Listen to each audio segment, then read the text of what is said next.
Kayırlı taң dostlarım, көңіл-күйлерің қалай? Сендер айдаһарлар туралы естіп көрдіңдер ме? Бүгін мен сендерге сол айдаһарлар туралы әңгімелейтін боламын. Айдаһарларды біз көбінесе көркем шығармалардан, әңгімелер мен аңыздардан кездестіреміз. Алайда ешкім айдаһарларды өз көзімен көрген емес. Әдетте айдаһарларды алып жануар, алып жорғалаушы, немесе алып кесіртке тәрізді деп сипаттайды. Кейде олар жасыл қабыршақ терімен, қанаттарымен және қызыл көздерімен ерекшеленеді. Айдаһарлардың түрлері өте көп.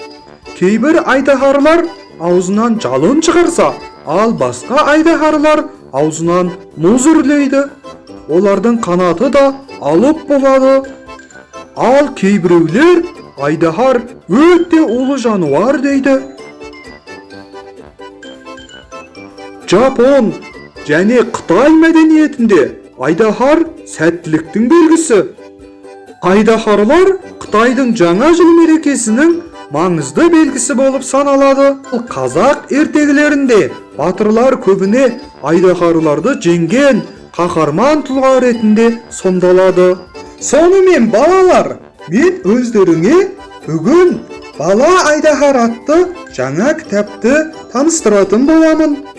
Бұл кітапта бала айдаһардың үлкен арманға жету жолындағы қызықты оқиғалары баяндалады.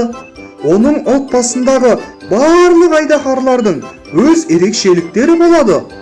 Ал бала айдаһардың ешқандай да қабілеті болмайды.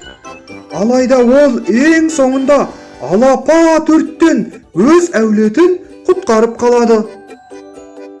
Достар, сендер кішкентай айдаһардың қандай қасиетке ие екенін білгілерің келе ме? Егер бұл кітапты алып оқысаңдар, барлық сұрақтарыңа жауап таба аласыңдар.